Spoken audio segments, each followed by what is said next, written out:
Good evening everyone, मैं वेगड़वा sir और आपको मेरे ऑफिशियल चैनल में स्वागत अभिनंदन है। आज हम लोग पॉलिटी के पार्ट 2 के बारे में बात करेंगे और पॉलिटी का पार्ट 2 जो है हमारा प्रस्तावना से होगा। तो जो भी लोग हमारे साथ चैनल के साथ जुड़े हैं कृपया करके चैनल को जरूर सब्सक्राइब कर दें, बेल आइकन को जरूर प्रेस कर दें ताकि आने वाला नया अपडेट जो है सबसे पहले आप लोगों तक पहुँचे। और जो भी व्यक्ति अभी तक जो है हमारे टेलीग्राम चैनल पर अभी तक अपडेट नहीं हुआ है या फिर जुड़ा नहीं है या ज्वाइन नहीं करा है, तो आप जो है टेलीग्राम पे जो स्टडी विद विवेक सर के नाम से जो है टेलीग्राम चैनल है, आप उसको सर्च कर लीजिएगा और सारे के सारे पार्ट इसी में हैं और आपका प्लेलिस्ट भी अलग से बनी हुई है, अगर आप चाहे तो वहाँ से भी देख सकते हैं। ठीक है, तो प्रस्तावना के बारे में बात करेंगे। प्रस्तावना इंपॉर्टेंट, और जो नोट्स मैं बारे में बताता हूँ कि ये सारे नोट्स जो है इतने इंपॉर्टेंट है, जिसको भी चाहिए तो वो हमारे टेलीग्राम चैनल को जरूर ज्वाइन कर लें। ठीक है, सबसे इंपॉर्टेंट पॉइंट प्रस्तावना। तो प्रस्तावना को जहाँ सबसे पहले मैं आपको बता दूँ प्रस्तावना के बारे में एक दो पॉइंट ये रहेंगे कि प्रस्तावना को प्रीएम्बल होता है पहले। ठीक है, तो प्रेम्बल यानी कि आपका प्रस्तावना जो संविधान का सबसे पहला या सबसे आरंभिक अंग जो माना जाता है वो प्रस्तावना को माना जाता है। हमारे संविधान का पहला अंग जो है, पहला जो अंग हो जाएगा या आरंभिक जो पार्ट हो जाएगा प्रस्तावना है। अब प्रस्तावना जो है ये जवाहरलाल नेहरू के द्वारा जो उद्देश्य प्रस्ताव जो पारित किया गया था, उद्देश्य प्रस्ताव यानी कि आपका ऑब्जेक्ट रेजोल्यूशन जिसको कहते हैं, जो जे.एन. नेहरू के द्वारा जो उद्देश्य प्रस्ताव, ठीक, जो जे.एन. नेहरू के द्वारा जो उद्देश्य प्रस्ताव जो है जिसको 13 दिसंबर 1946 को जो है 1946 को जो है वो क्या संविधान सभा के सामने पेश किया था, तथा इसको जो है आपका 22 जनवरी 1947 को जो है इसे फाइनली जो है इसको स्वीकृति मिली थी। तो यही उद्देश्य प्रस्ताव क्या करता है कि प्रेम्बल, ये उद्देश्य प्रस्ताव जो है प्रस्तावना बनती है और इसी प्रस्तावना में जो है भारतीय जनता की जितनी भी सब सारी की सारी भावनाओं को रखा गया है। तो यही प्रस्तावना हमारे संविधान के लिए बहुत ही ज़्यादा महत्वपूर्ण है। कहा भी जाता है कि किसी देश को अगर जानना है, किसी देश को अगर पढ़ना है, किसी देश को समझना है, तो सबसे पहले उस देश की संविधान की प्रस्तावना को आप देखें, उसी में आपको पता चल जाएगा इस देश की जनता क्या चाहती है। ठीक, तो इस प्रस्तावना में जो क्वेश्चन प्रस्तावना से जो पूछे जाते हैं मैं उनके बारे में आप लोगों को चर्चा करूंगा।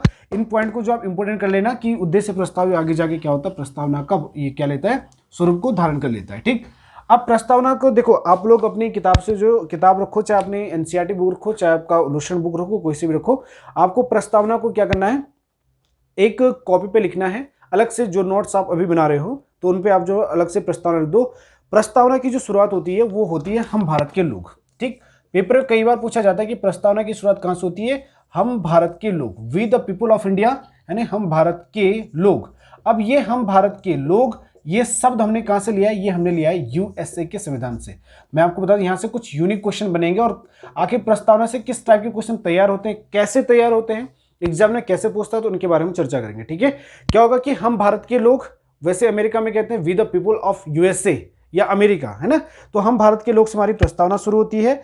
अब इसमें क्या क्या चीजें रखी गई मैं आपको बता देता हूं कि उद्देश्य प्रस्ताव जो है, जिस उद्देश्य का कि हम लोग बात करते हैं, जिस प्रस्तावना की हम बात करते हैं, उसकी जो एक सामान्य जो डेफिनेशन जो शुरुआत होती है, हम उसको 1976 के बाद जो है प्रस्तावना को बेहतर तरीके से पढ़ते हैं। अब 1976 में हुआ क्या था कि 42वां संविधान संशोधन हुआ था, यानी कि 42 अमेंडमेंट एक्ट, 42वां संविधान संशोधन हुआ था। कब हुआ था आपका, कब, 1976 में हुआ था। अब ये 1976 में जब 42वां संविधान संशोधन हुआ था तो इसमें जो है इस संशोधन के द्वारा उद्देशिका में कुछ परिवर्तन करेंगे। अब उद्देशिका में जो परिवर्तन करेंगे उसमें कुछ शब्दों को जोड़ा गया था, कुछ शब्दों में भी लिख देता हूं जो 3 शब्द जोड़े गए थे।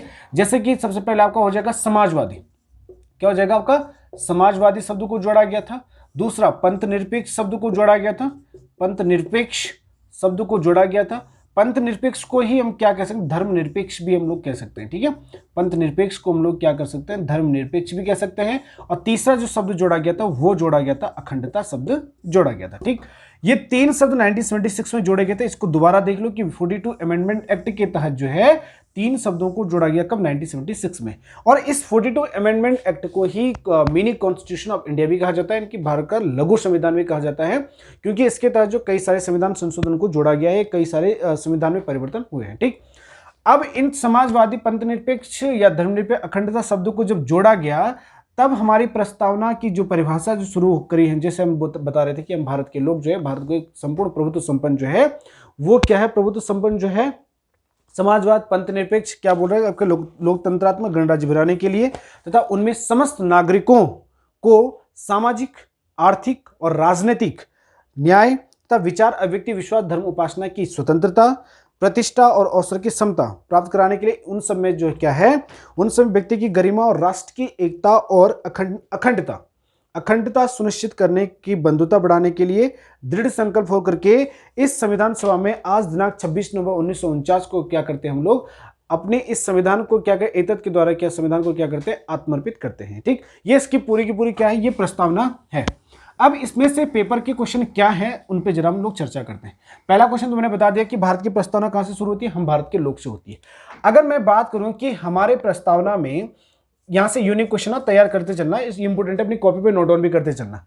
अगर मैं ये बोलूं कि हमारी प्रस्तावना में कुल कितने प्रकार के न्याय की बात की गई है, ठीक है, कुल कितने प्रकार के न्याय की बात करी गई है, तो 3 प्रकार के न्याय की बात की गई है। अब 3 प्रकार के न्याय कौन कौन से, एक हो जाएगा कि इस देश में सभी को सामाजिक, दूसरा हो जाएगा सामाजिक हो जाएगा, दूसरा आर्थिक हो जाएगा और तीसरा राजनीतिक हो जाएगा। दूसरा कौन सा आर्थिक और तीसरा हो जाएगा आपका राजनैतिक। ठीक है, इस देश में जो है आपको जो न्याय मिलेगा वो 3 आधार पर मिलेगा, सामाजिक भी मिलेगा, आर्थिक मिलेगा, राजनीतिक न्याय मिलेगा। 3 प्रकार के न्याय की बात की गई है। दूसरा यहां से क्वेश्चन क्या बनेगा, दूसरा क्वेश्चन बनेगा कि कुल कितने प्रकार की स्वतंत्रताओं की बात प्रस्तावना में की गई है। तो स्वतंत्रताओं की बात कितने प्रकार की गई, 5 प्रकार की स्वतंत्रताएं संविधान में बात की गई है। यहां पे 3 प्रकार के न्याय, 5 प्रकार की स्वतंत्रता। अब 5 प्रकार की स्वतंत्रता में पहले स्वतंत्रता कौन सी हो जाएगी, सबसे पहले हो जाएगी आपकी विचार। आप बोल सकते हो, कुछ भी बोल सकते हो, लेकिन आप ऐसा नहीं कि किसी का मतलब है कि आप बोल सकते हो, आपके पास अभिव्यक्ति की आजादी है, लेकिन आप पता नहीं क्या क्या बोले जा रहे हो, ऐसा नहीं, विचार की अभिव्यक्ति। दूसरा क्या हो जाएगा, विचार। दूसरा हो जाएगा आपका कौन सा हो जाएगा, दूसरा हो जाएगा आपका अभिव्यक्ति। ठीक है, दूसरा कौन सा हो जाएगा आपका अभिव्यक्ति हो जाएगा। तीसरा हो जाएगा आपका विश्वास, चौथा हो जाएगा आपके पास विश्वास हो जाएगा तीसरा, चौथा हो जाएगा आपके पास विश्वास के बाद हो जाएगा आपका धर्म, विश्वास कौमा धर्म तथा उपासना। ठीक है, उपासना ये जो है अगर आपको दिख रहा होगा, वैसे भी बाय द वे अगर नहीं दिख रहा हो तो मैं इसको जो है पांचों को मैं इधर लेकर देता हूं, ये हो जाएगा आपका उपासना। ठीक है, तो 5 प्रकार की स्वतंत्रताओं की बात किसमें करी गई है, हमारे प्रेम्बल्स में, हमारी प्रस्तावना में की गई है। यानी कि ये स्वतंत्रताएं भारत के समस्त नागरिकों को प्राप्त हैं। ठीक, अब तो हो जाएगी। अब उसके बाद जो है आप इसको नोट डाउन कर लीजिए या स्क्रीनशॉट ले लीजिए इसका। अब कुछ बात की जाती है समता। ठीक है, 2 प्रकार की समता या समानता की बात की, इक्वलिटी की बात की जाती है। एक हो जाएगा कौन सा आपका प्रतिष्ठा और एक हो जाएगी अवसर। अगर समता की बात करें तो 2 प्रकार के, ये भी इंपॉर्टेंट पॉइंट है, 2 प्रकार की समताओं की बात की गई है। ये 2 हैं, कौन कौन से, एक हो जाएगी आपका कौन सा प्रतिष्ठा और एक हो जाएगी आपका अवसर। सभी को जो है अवसर की प्राप्ति होगी, जितने सब देश में रह रहे हैं, सब प्रतिष्ठा के लिए जो भी है, पद प्रतिष्ठा जो भी है, उसके लिए क्या समान अवसर दिए जाएंगे। तो ये क्या है, ये है 2 प्रकार की समताओं की बात की गई है, प्लस 5 प्रकार की स्वतंत्रताओं की बात करी गई है, 3 प्रकार की न्याय की बात करी गई है। अब इसके साथ साथ प्रस्तावना में क्या बोला गया कि 3 शब्दों को जोड़ा गया था। 3 शब्द कौन कौन से, एक हो समाजवाद, सोशलिज्म, दूसरा धर्मनिरपेक्ष या पंथनिरपेक्ष। इस धर्मनिरपेक्ष शब्द का मैं आपको अर्थ बता देता हूं। ठीक, ये हो जाएगा आपका धर्मनिरपेक्ष। इस धर्मनिरपेक्ष का ही शाब्दिक अर्थ होता है पंथनिरपेक्ष। पंथनिरपेक्ष भी आप लोग बोल सकते हो इसे। इसका अर्थ यह होता है कि राज्य का कोई अपना धर्म नहीं होगा। क्या बोला कि राज्य का कोई धर्म नहीं होगा, राज्य का कोई अपना धर्म नहीं होगा, या राज्य का क्या होगा, राज्य किसी एक या राष्ट्र किसी एक धर्म को जो है वो एक धर्म की तरफ इसका झुकाव नहीं होगा। राज्य का कोई अपना धर्म नहीं होगा, अर्थात सभी धर्मों को समान रूप से वरीयता दी जाएगी। ये इसी धर्मनिरपेक्ष शब्द का अर्थ होता है। अखंडता, यानी कि भारत में किसी भी राज्य को जो है अलग होने का कोई अधिकार नहीं है। यह भारतीय संविधान का आर्टिकल 1 भी कहता है, 1 से लेकर 4 में, जिसमें संघ एवं राज्य क्षेत्र का वर्णन मिलता है। उसमें साफ साफ ये कहा गया है कि भारत जो है, एक संघीय शब्द का प्रयोग जो भारत के लिए किया जाता है, इसमें यह कहा गया है कि भारत जो है किसी भी राज्य के साथ किसी समझौते का जो है परिणाम नहीं है, निष्कर्ष नहीं है। दूसरा ये बोल सकते हैं कि किसी भी राज्य को जो है भारत से अलग होने का कोई अधिकार नहीं मिलता है। तो ये इस अखंडता शब्द का अर्थ है। उसके बाद इस हमारे जो संविधान को, मैंने परसों बताया था आप लोगों को, इससे पहली वाली जो क्लास थी, हमारे संविधान को 26 नवंबर 1949 को जो है संविधान को जो है अंगीकृत कब किया गया था, ये इंपॉर्टेंट पॉइंट है। संविधान को अंगीकृत या इस प्रस्तावना को जो जब रखा गया था, तो यानी कि आपका 26 नवंबर, आज के पेपर में भी क्या था आपका जो पेपर हुआ था आपका 27 मार्च वाला आरओ का जो पेपर हुआ था, उसमें यह क्वेश्चन पूछा गया था। कौन सा वाला क्वेश्चन पूछा गया था कि संविधान का वाचन संविधान का वाचन किस में किया गया था, यानी कि किस आपका जब बोलते नहीं कि आपका संविधान को जो पढ़ा गया था वो किस में पढ़ा गया था, दूसरे वाले वाचन में पढ़ा गया था।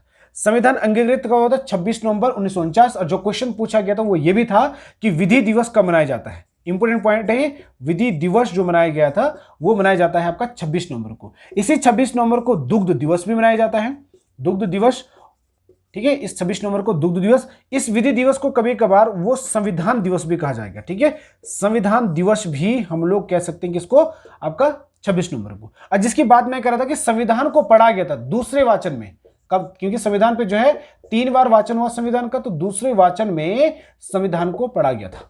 दूसरे वाचन में क्या है, संविधान को पढ़ा गया था। इंपोर्टेंट फैक्चुअल पॉइंट है। आज की मैं बोल क्या रहा हूं कि जो पेपर 27 मार्च को आरोप वाला जो पेपर है उसमें कई सारे क्वेश्चन पॉलिटिकल साइंस के थे, इतने बेसिक पॉइंट्स थे, आपको उनको ऐसे रटना। कई सारे पॉइंट्स तो ऐसे कि 3 या 4 क्वेश्चन तो जो एक या 2 वीडियो में डिस्कस हुए हैं उन्हीं में से पूछे गए थे, ठीक है। नेक्स्ट, उसके बाद हम बात करते हैं कि संविधान को प्रस्तावना की क्या कहते हैं, इनकी संविधान प्रस्तावना को जो संविधान की कुंजी कहा जाता है, ठीक है। क्या कहा जाता है आपका, संविधान की कुंजी किसको कहा जाता है, प्रस्तावना को कहा जाता है। प्रस्तावना को, प्रेम्बल को जो है, प्रस्तावना को जो है वो संविधान की कुंजी कहा जाता है। संविधान की कुंजी, कुंजी मतलब चाबी। आप संविधान को पढ़ सकते हैं यदि आपने प्रस्तावना को पढ़ लिया है।